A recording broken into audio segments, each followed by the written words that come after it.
Assalamualaikum warahmatullahi wabarakatuh. Di sini saya Rian Handika dengan NIM 2101081110010.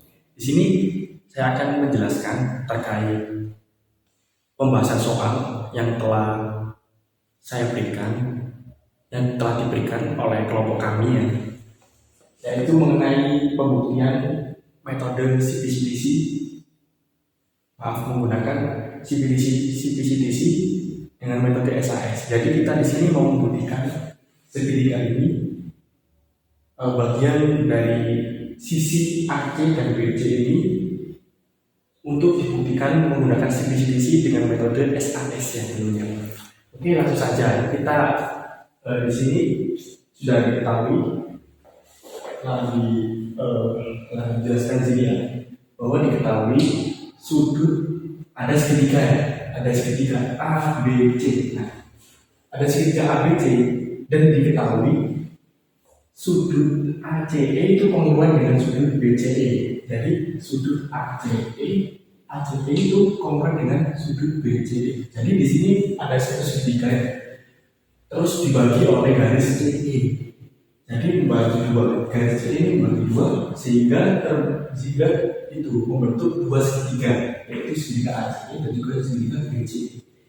Oke, langsung saja diketahui bahwa segitiga sudut dari ACE kongruan dengan sudut BCE. Kita kasih di keterangan sini biar mudah. Satu itu nah, keterangan sudut satu ini kongruan dengan sudut dua. Nah, terus CE membagi dua segitiga ACB. Nah, CE garis CE ini membagi dua segitiga ACB. Dan CE garis CE itu tegak lurus dengan garis AB. CE tegak lurus dengan AB.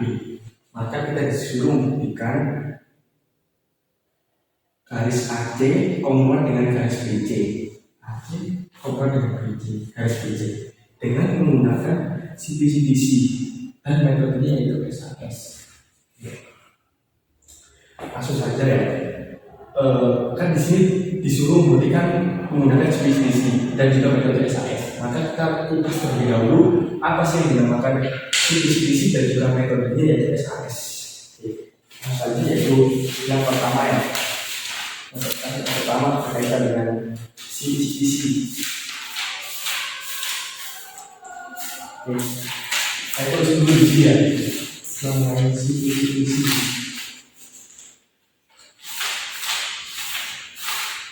Corresponding parts of congruent CBCDC. Nah, adalah yaitu bahwa bagian-bagian yang bersesuaian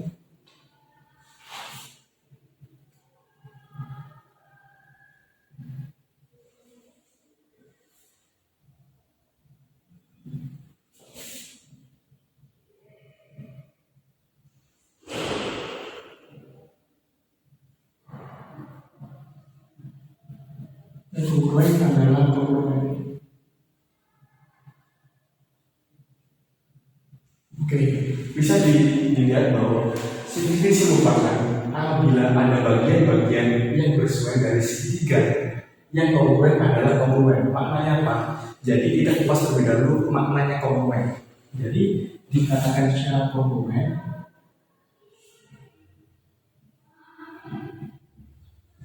itu apabila ada semua bagian segitiga. Nah, apabila ada kesemua 6 bagian atau 3 sisi ABC, D, E, F. Nah, sisi AB kongruan dengan sisi D. Sisi AC kongruan dengan sisi DF. Dan sisi BC kongruan dengan sisi EF. Dan juga sudut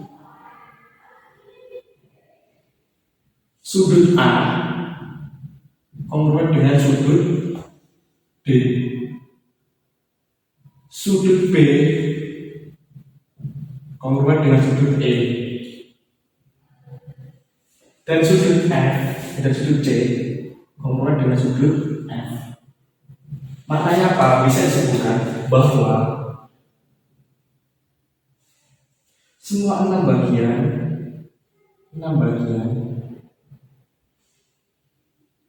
yaitu 3 sisi dan 3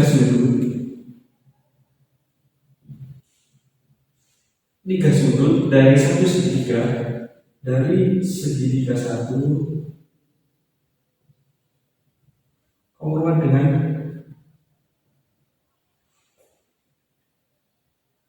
ke 6 bagian segitiga kedua dari segitiga.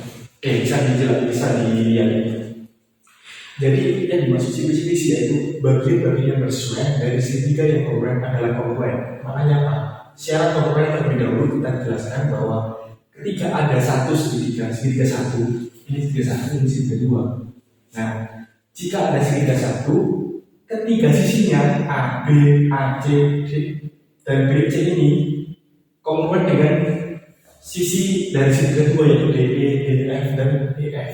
Nah, dan juga tak lupa sudutnya. Sudut A kongruent dengan sudut D, sudut C kongruent dengan sudut F, sudut C kongruent dengan sudut F, dan juga sudut E kongruent dengan sudut B. Nah, bahwa semua 6 bagian yaitu 3 sisi dan 3 sudut dari segitiga satu itu kongruent dengan 6 bagian yaitu 3 sisi dan 3 sudut dari segitiga dua. Jadi dinamakan segitiga ini kongruent. Ini simbolnya kongruent. Seperti itu. Jadi yang dibuktikan dari sisi yaitu bagian-bagiannya. Bagian-bagian ini kan yang disuruh membuktikan kan AC kongruent dengan BC. Nah, ini nanti kita buktikan bahwa garis AC ini kongruent dengan garis BC menggunakan sisi. Oke, saya post dari ini ada sisi ya. Terus tadi ada ini metode SAS gitu, akan saya pakai juga dari metode SAS. Metode SAS. Nah, sebelumnya kan pasti udah tahu sih atau mungkin belum tahu bahwa SAS ini merupakan metode untuk membuktikan kekongruenan segitiga, yaitu apabila kita mengacu pada judul yang terlebih dahulu itu SAS, yaitu sides, angles, sides. Maknanya apa? Yaitu sudut, sisi, dan sudut.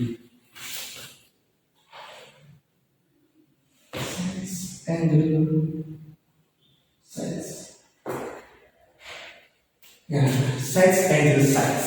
Nah, maknanya apa? Di postulat dan ini di postulat 13 mengatakan jika dua sisi dan satu sudut sisi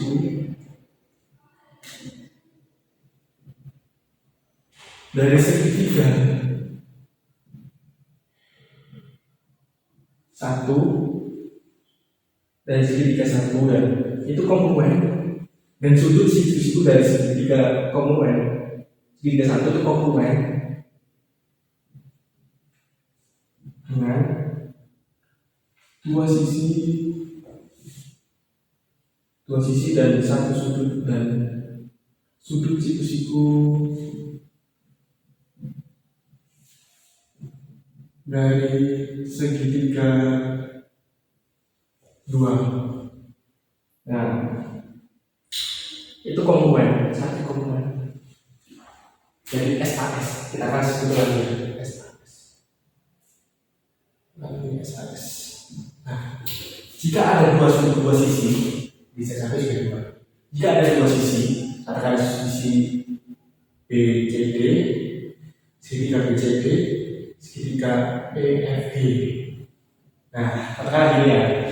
Jika ada segitiga satu dan segitiga dua. Nah, dikatakan metode SAS yaitu jika dua sisi dan sudut siku-siku dan sudut siku-siku ya. Di sini maaf, ini katakanlah ada tiga dua ini. Biar gampang. Nah, kita kasih garis gitu. Nah, kita coba. Nah, sekarang ini kita kan nomornya E, F, G, H. Nah, seperti ini.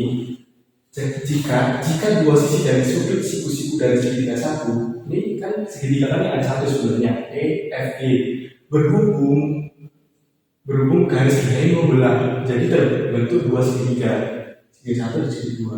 Apabila ada dua sisi, katakanlah sisi EH itu kongruent dengan sisi FH dan juga sisi EG ini kongruent dengan sisi EF dan sudut yang terbentuk siku-siku itu dinamakan SAS dan SAS. Maka terbukti bahwa bagian-bagian yang lain itu akan kongruent juga karena segitiganya sudah terbukti kongruent. Seperti itu.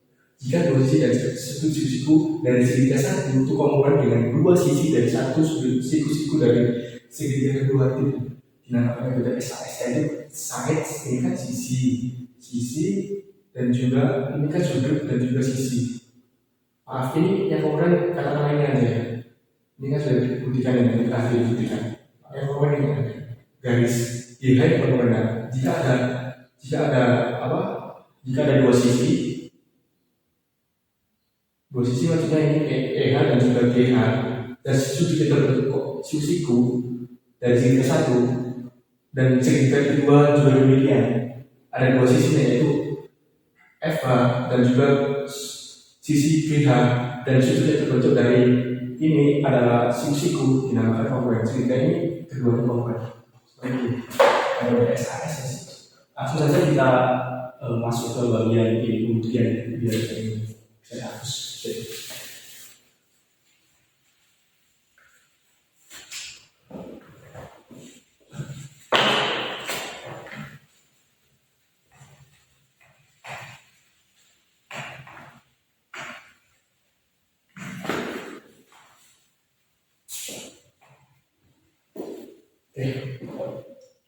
Langsung saja, kalau diketahui di sini ACE, sudut ACE kongruent dengan sudut BCE, yaitu kita masuk. Nah, ini pernyataan. Ini apa sih? Nah, kalau diketahui bahwa sudut ACE kongruent dengan sudut BCE, sudut ACE itu kongruent dengan sudut BCE. Kita tulis saja. Pernyataan pertama.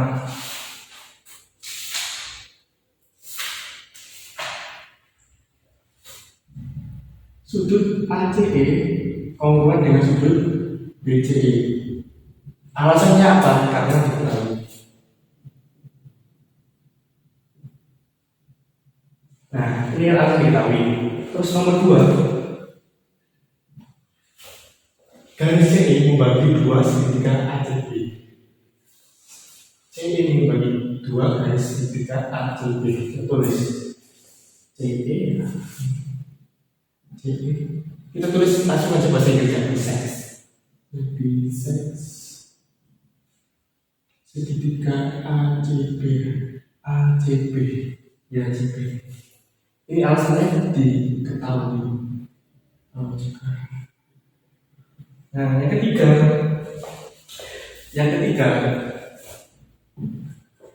jika ada sebuah garis memisahkan atau membagi dua segitiga, garis ini membagi segitiga menjadi dua bagian, maka segitiga yang satu dan juga segitiga kedua yang dihasilkan, maka menghasilkan garis dari AE ini sudah pasti sama dengan panjangnya dengan garis PE. Seperti itu. Jika ada satu segitiga dibelah menjadi dua, maka otomatis sisi-sisi yang terbelah tadi itu akan atau sama gitu. Hasilkan sama. Sisi A itu akan sama panjangnya dengan sisi PE dan juga sudutnya ini pasti selalu bersaing. Ini selalu besar. Maka kita tulis. Maka dihasilkan MAE itu kongruent dengan MEB. Alasannya apa? Jika CE, alasannya ini CE bisa membagi dua segitiga AB. Nah, ini artinya apa? Garis AB ini sama kongruent dengan garis EB. Nah, sama panjangnya. Maksud keempat yaitu CE tegak lurus dengan AB. CE itu tegak lurus dengan AB. Nah, CE tegak lurus dengan AB artinya diketahui. Pasti diketahui. Yang dimana? Bahwa jika CE tegak lurus dengan AB, maka otomatis ya sudut yang terbentuk kan CE ini kan tegak lurus, CE ini tegak lurus dengan AB. Dikatakan tegak lurus, dikatakan ada garis tegak lurus apabila ada dua sisi ini tegak lurus gitu. Sisi tegak dan sisi lurus. Nah, maka jika ada tegak lurus, maka sudut otomatis sudut yang terbentuk sudah pasti siku-siku. Kan ini garis CE tegak lurus dengan garis AB, maka otomatis di sini terbentuk siku-siku. Seperti itu. Maka terus sudut AEC kongruent dengan sudut BEC. Alasannya karena tegak lurus tadi, CE tegak lurus dengan AB. Maka sudut ini dihasilkan, maka di sini dihasilkan bahwa sudut yang terbentuk itu kongruent. Nah, ini maksudnya sudut yang terbentuk kongruent. Dari CE tegak lurus dengan AB, sudut terbentuk dari ini di sudut ini siku-siku. Nah, jika siku-siku itu 90 derajat. Terus ini siku-sikunya. Jika ada siku-siku sudah pasti sudutnya sebesar 90 derajat. Siku-siku. Nah, itu sama. Kan CE membagi dua AB, garis AB. Maka sudut yang terbentuk dari segitiga satu dan segitiga dua tepatnya di sudut E itu sudah pasti siku-siku. Keduanya siku-siku.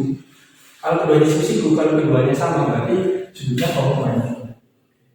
Alasan kenapa? Maka jika sudah dipastikan bahwa sudut ini AEC itu kongruent dengan sudut BEC, maka yang keenam yaitu garis CE. CE kongruent dengan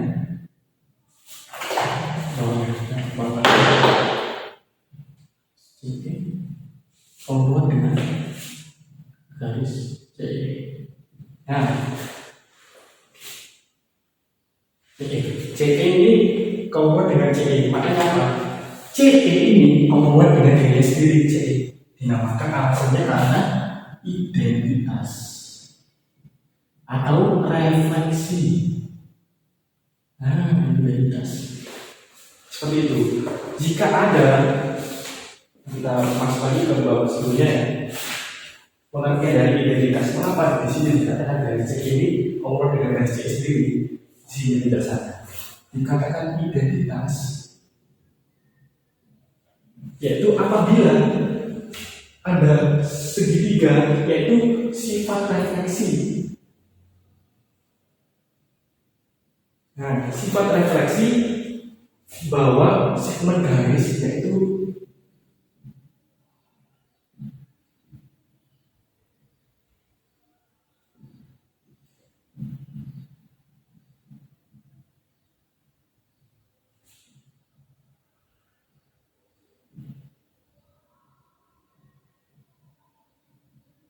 dikatakan identitas apabila ada identitas itu merupakan sifat refleksi. Nah, apabila ada segitiga ya, segmen garis atau sudut itu kongruent dengan dirinya sendiri. Ini artinya CE ini kongruent dengan dirinya sendiri. CE kan ada kan yang pertama kan diketahui satu segitiga. Nah, segitiga ini kan dibelah jadi dua. Maka otomatis ada garis ini, garis ini ada dua gitu.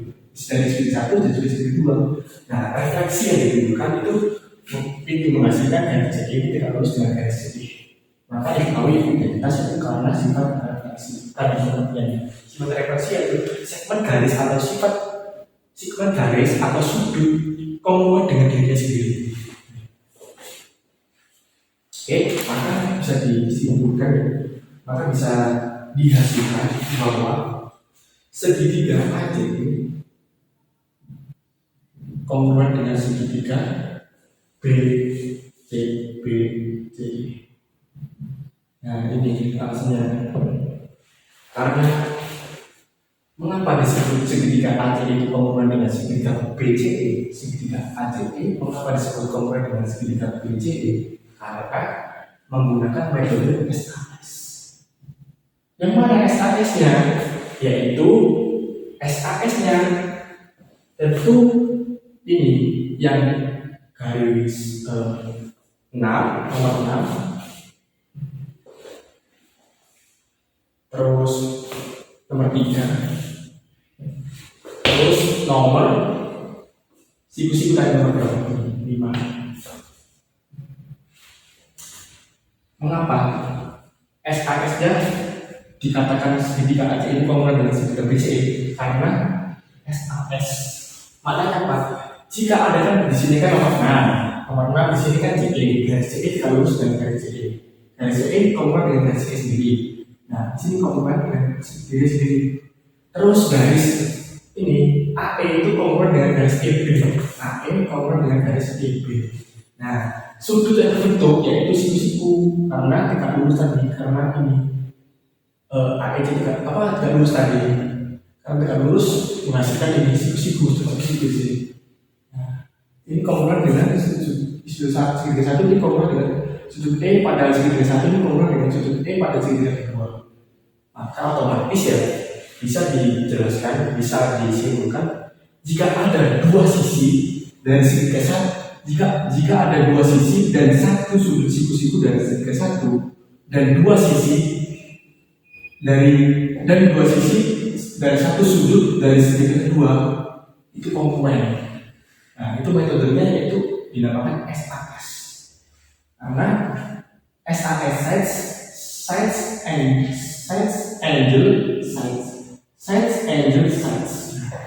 Kan di sini sudah dipastikan bahwa segitiga ACE kongruan dengan segitiga BCE, maka otomatis bisa disimpulkan, bisa dibuktikan bahwa garis AC ini kongruan dengan garis BC.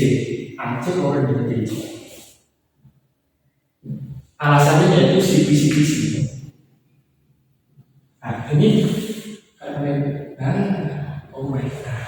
mengapa disebut garis AC kongruan dengan garis BC disebut CP? Karena mengacu lagi ke pengertian awal yaitu jika ada bagian-bagian yang bersesuaian dari segitiga satu itu kongruan dengan bagian-bagian yang bersesuaian dari segitiga kedua, dinamakan CP. Bagian-bagian yang kongruan tadi adalah kongruen CP. Maka sudah di sini sudah dipastikan bahwa AC ini sudah pasti kongruan dengan sisi AC masih samanya dengan sisi BC karena CP. Artinya CP itu syarat dari CP. Maaf saya syaratnya. Saya akan menjelaskan dari syarat dari CP. Ada dua segitiga harus dibuktikan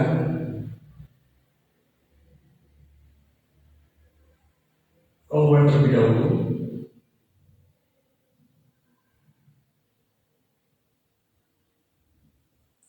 Sebelum CP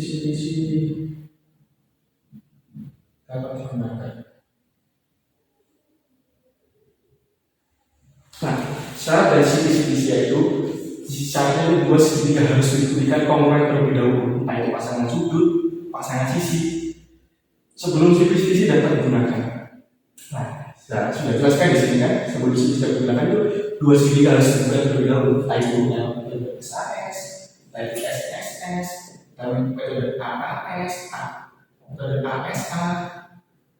Nah, di sini kan mereka disuruh membuktikan dengan metode SAS-nya. Kita buktikan dengan metode SAS dan juga lalu kan sudah terbukti bahwa di sini metode SAS dari segitiga AC itu kongruan dengan segitiga BCE, maka otomatis bagian-bagiannya tadi belum diketahui kongruen, AC dan BC tadi belum diketahui kongruen, maka otomatis menjadi kongruen karena ini segitiga AC kongruen dengan segitiga BC dengan alasan SAS and Oke, mungkin itu saja yang bisa saya sampaikan, saya jelaskan. Berlebihnya mohon maaf. Assalamualaikum warahmatullahi wabarakatuh.